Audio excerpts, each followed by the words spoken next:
Our next step is to get the blades ready, and they have now dried, and I can peel the tape off and remove them from the wood dowel.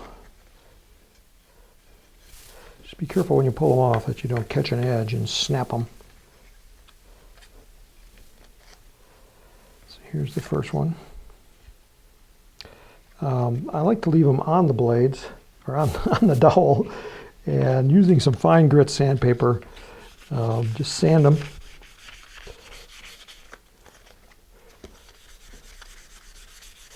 Like that. I don't worry too much about the underside. It has the little tab in there. Go ahead and knock that out. That should come out pretty easy again. Just blow out any of the dust in there. Next we're going to take our nylon mesh material, which is this stuff here, and I want to cut a piece that's approximately about an inch long, or an inch and a quarter.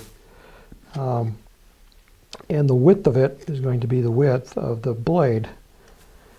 And I've changed out my hobby knife. I got a brand new blade in there now, and use some safety glasses, so it doesn't have to be exact.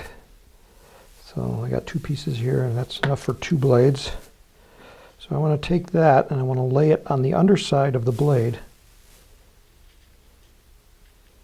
and press it down so that it conforms to the curvature of the blade. Then I'm going to take the thin super glue, and I'm holding it with my thumb on the other side. Okay, now I got a clog in this one.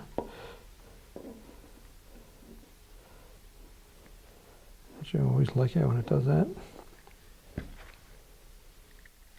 Nope. So I'm going to cut the tip off. Whoa! I'm going to need that. Just grab another one. Okay. Make sure you're wearing your happy hands because you're going to be touching the blade here. Okay, so I just put a drop and let it just wick in, and I'm using the tip like a little paintbrush to paint it in there. And go make sure you get the edges too. And here's where you're going to be touching it. I'm just going to gently try to sop up any puddles. Make sure that it's still conforms. I'm going to hit it with the accelerator.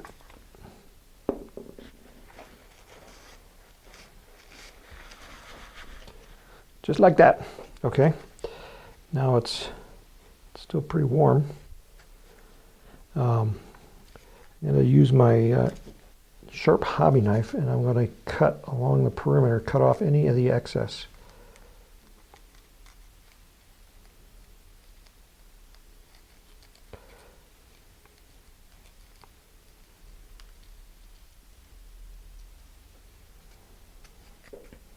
Like that. That edge looks pretty good. And now I want to cut out the little slot right here.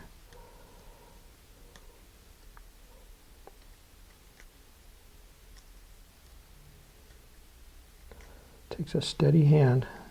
If you don't have a steady hand, you need to build some more rockets until you get a steady hand.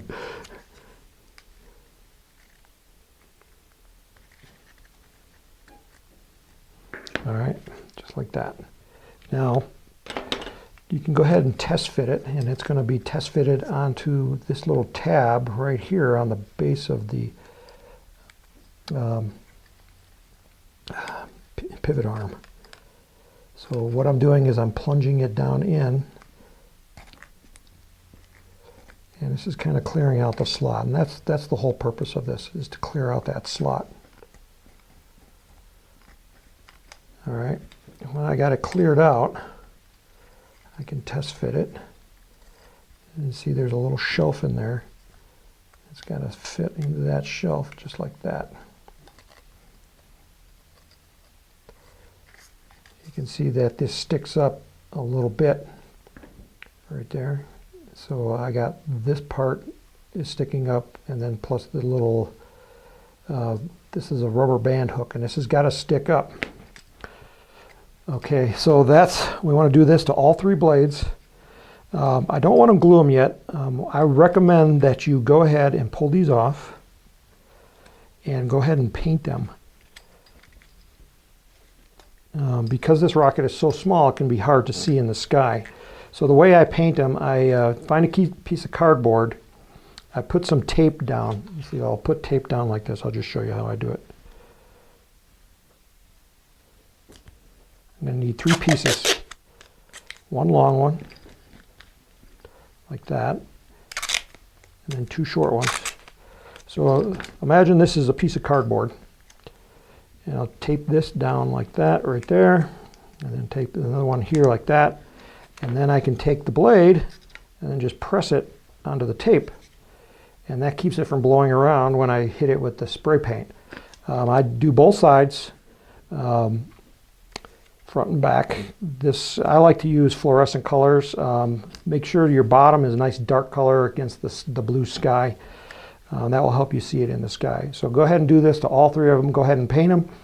And then when we come back, we'll start assembling the bottom part of the rocket with the tubes and the fins.